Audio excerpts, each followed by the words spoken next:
Good afternoon. I'm Vicki Westling with City Speaks. City Speaks is a show for the residents for the city of Dunkirk.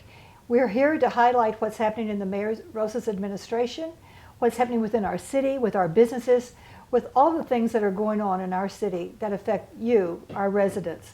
Just as a quick side note, I've had several calls from Fredonia residents who want to watch the show. Let me explain to you that we're on Spectrum 1301 in Dunkirk.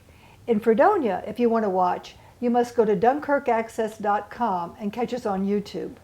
Okay, with that, we have our guest today. We have Chris Anson. Chris is our Chief Executive Officer and owner of Lakeside Precision here in Dunkirk, which is a business that's a family-owned business. Correct. Right. So Chris, welcome to the show. Thanks for having me. Thanks for the introduction. So we are a small third generation now family-owned corporation located on 2nd and Dove, actually right down the street, where we've been there since 1963. My grandfather founded the company in 1963 after serving in World War II and a brief stint at, I believe, Roblin Steel. After they went bankrupt, he created a machine shop because he saw that there was a need for that type of service in this area, especially providing support for local industry, which unfortunately has sort of diminished over the next few generations. But that still makes up probably about 7 to 8% of our overall business. We still support all local industry in the area, and we're proud to be able to provide that service. So now you're the third generation owner Yep. of Lakeside Precision. And now, what kinds of machinery, what kinds of things does Lakeside Precision manufacture? We manufacture all sorts of parts to print, so we don't make our own products. We're in fact a subcontractor for other corporations that have proprietary product lines. So they will design parts and products, send them to us, and we will manufacture them for them. The other portion of the business would be sort of a reverse engineering or prototype line, where we will help design and then manufacture a product to prove out the concept. Or reverse engineer, like if a shaft was to break at the water treatment plant. We would bring that part in, sort of look at the mechanical or the mechanics of it, reverse engineer it, and build it, hopefully to improve it for better use and better lifespan. Okay, and now you have some skilled workers. Your employees have to have certain skills. You have, approximately how many employees now? We have 27 employees as of now. And yes, there is definitely a need for skilled workers. We are very, very lucky at Lakeside that we have a very dedicated and very skilled workforce, which I believe gives us the competitive advantage that makes us relevant and able to compete in today's world. I mean, it's a global market that we're competing in now. It's not just sort of the small niche that it used to be. Right. And now you mentioned before we went on air, you talked about P-TECH and your involvement with P-TECH and some of the way that they have helped with some of your employee base. Tell me a little bit about that. Yeah, so P-TECH, I became involved, I want to say 6 or 7 years ago through the Dunkirk City School Systems. Bill Schmack actually reached out to us, and he was looking for partnerships inside of the manufacturing industry to partner with them to develop this program. And it seemed like sort of a far reach at that point, but we spent a lot of time working through the dynamics of, what type of curriculum we'd be looking for all the way through the design of the facility. And it was a pretty lengthy process, but a very necessary one. And to walk into that school just amazes me every time I walk into it. The skill set of students that they have there, the teaching staff, just the environment that exists in that school is nothing short of amazing. It really is a phenomenal program. And so how many actual employees have you gotten from P-TECH? So P-TECH has not technically graduated any students yet. Oh, okay. They will be here shortly. We have hired their first graduate who actually fast-tracked through the program. Jordan is his name.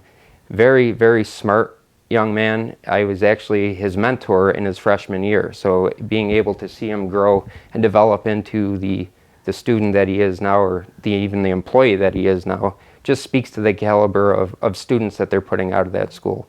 And now, so tell me about some of your growth opportunities at Lakeside Precision. Are you in a position to be bringing on more staff, more employees? We are. We've sort of taken a step back because there's been such a skills gap that's existed in this area and nationally for quite some time. So we look at things like automation, multitasking machines, things to really help efficiency. So, I mean, there's really two ways to manufacture things. You either put bodies in front of machines or find better machines to make the products. So we're blessed to sort of have a balance in both of them, but we've tried to go more towards the more advanced equipment and technology, which of course increases efficiency and decreases the need for labor hours. That being said, there is still a huge need for skilled employees, and we are definitely looking to continue that growth, and we're hoping to continue to grow in double-digit numbers every year going forward. That is really a challenge to get all the skilled workers, because I know that's a deficit.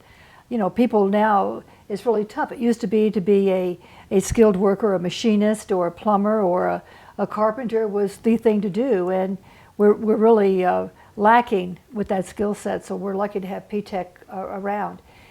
You've also just received or been nominated for an award. Tell me about it. Yes, we did. So we were recently nominated by, I guess, a law firm, Phillips Lyle, nominated us for Buffalo Business First for a manufacturing award. We were awarded that last week, Thursday, in Buffalo, and we were awarded the Family-Run Business of the Year for 2019, which was a huge honor because my grandfather read that magazine every week. He would receive that magazine. He was very, very into it. He found it very interesting and informative. Unfortunately, he was not around to make the award ceremony, but he did receive the letter that we were being awarded that about 2 weeks before he had passed. So. Oh, okay. Well, I'm sorry for your loss. Yes, thank you. Well, that's good though. At least so he knew that was coming. So one of his lifelong dreams came to fruition. Yes, he was very proud about that, for sure. Very proud. So now, as a third generation, typically businesses, they talk about cycling, and you talk about third generation businesses are not always as successful. They don't always have the growth, but that's not the case here. No, it's not. I purchased the balance of the shares in mid-2016, and since that time we've doubled in size as far as gross sales. Our efficiencies improved by a substantial amount, and a lot of that is credit to the skilled people that we have, the dedicated staff that show up and work, do their best every day. They truly take pride in what they do, and it's almost a family-like atmosphere there. I think that's really what makes us different, special, and able to continue to succeed. And you talk about your success from the business front, but you also are very active as far as within the community. Tell me about some of the things that you're doing, and I know that it's going to be difficult because you don't want to brag, but you are really very involved. Yeah, that's something my grandfather had always sort of instilled in me as I grew up in the shop, is that you have to take care of the community that takes care of you. So I believe my first board position was sitting on Camp Gross. I am the vice president on their board. That's something near and dear to my grandfather, or was near and dear to my grandfather, and I've become rather involved in that. We have an upcoming golf tournament at the end of September, so stay tuned for details of that. Okay, and that's for Camp Gross? That's for Camp Gross, which the City of Dunkirk Day Camp is probably our biggest usage in the summer. There's a 5-week period where they use the camp. Right. And that's an excellent program. It seems like it's booked up every year, so it's very successful. And Camp Gross is going to be opening up in July. They're open year-round, technically, right, to but any for youth. the campers, for the seasonal summer, yes, those 5 weeks. Yes, that will be in July. They'll be opening in July. In addition to that, I also sit as a co-chair for the Northern Chautauqua Young Professionals Organization, which we are always looking for more young professionals to come and join us. It's a very good networking period, and we're trying to sort of focus our efforts into other areas, but we're sort of revitalizing that group, and it's been very successful. How would a young professional go about joining? They can stop at the Fredonia Incubator, located on Central Avenue in Dunkirk, talk to Monica Kemp, or Facebook on Northern Chautauqua Young Professionals Organization. All of our events are always posted on Facebook. Okay. Okay, so young professionals out there who want to get involved, who want to begin some networking, that would be a good place to start. Absolutely, or even to provide feedback or be involved in your community. I mean, that's all very important things in our mission statement, and that's what we sort of thrive to do. Mm-hmm. So it's a very good, newer thing that we have going here. Okay. One of the things that when I looked up some of the things that you've done at Lakeside Precision is that, you believe that, you've got to make it right the first time, pretty much. So has that always been the motto? Yeah, yes, I think that speaks sort of to the pride in what they do. Our tagline, "We're close enough is not acceptable." I mean, that is what precision machining is. I mean, we have a level of tolerances that we're allowed to use, but we always shoot for perfection. And that's something that is in our core value system, along with customer service. I mean, without our customers, we don't exist. So we hold them very high in our views. On-time delivery and maintaining a competitive edge. I mean, that's really the focus of what's made us successful, and it has been for 3 generations now. So I like that. Close enough is not good enough, right? Yeah, that's right. That's right. It's got to be right. Now, you talk about your sales and your marketing. Do you have a strong sales and marketing team? We don't, actually. The 90% of our growth comes from word of mouth. We develop we develop partnerships with our customers, and that moves on. I mean, as people move on into different fields or different jobs, it seems like they're always reaching out to us, and we've continued to grow through that over the past 56 years. So you're really using the tried and true rule of word of mouth, which really was kind of the foundation on which your grandfather built the business. Oh, absolutely. So that's terrific. Now, have you always been a Dunkirk resident? I have. I've been born and raised here. I'm the 3rd generation for that as well. My great-grandparents moved here from Europe while my grandfather was a child. Actually, I think my grandfather was born here, but they had just recently moved here when he was born. So technically 4th generation Dunkirk resident. So you've got your roots right here, not only personally but professionally, and then of course with the community service. And I know that you just had a visit at your shop at Lakeside Precision this past week with Mayor Rosas and our special events coordinator Hector Rosas. Tell me a little bit about that. Yeah, they stopped in to congratulate us on our award, which we were happy to see them there. And so we had a little bit of a conversation, and then took a little photo op. He's been involved. I know I've been invited to several roundtable discussions back when he began his administration, which he really seemed to listen and accept the feedback that he was given. Along with our county executive, George Borello, he's been really interested. He did that 100 businesses in 100 days, right, yes. And he came to visit us as well. So, I mean, it's always good to see political figures being active, especially with their local business partners. Right. So now you talk about the Business Roundtable. You are a member of the Business Roundtable, and they meet, what, monthly? I have not been part of it for some while, but I've been to, I believe, 3 roundtables with the mayor. Okay. And so certainly that gives the other business persons an opportunity to talk and to discuss options. As a business person in the city of Dunkirk, as we look about what's happening in our economic growth, I mean, we really truly are on the precipice of a renaissance here in the city of Dunkirk with everything going on.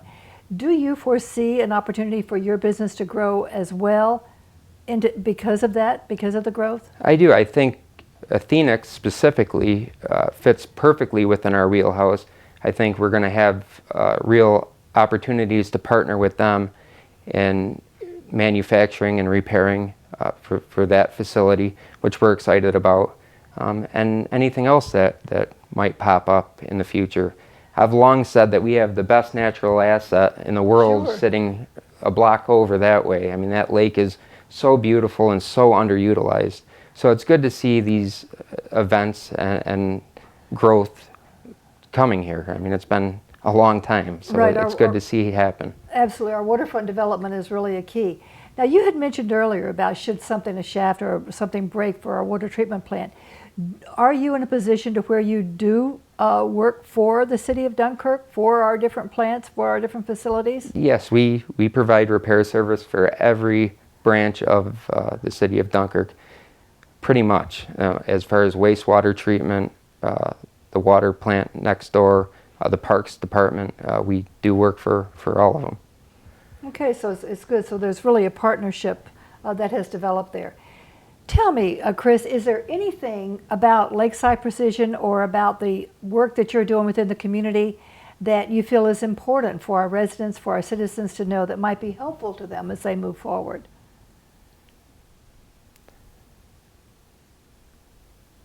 I think we hit on about it's hard for me to sort of keep everything in line.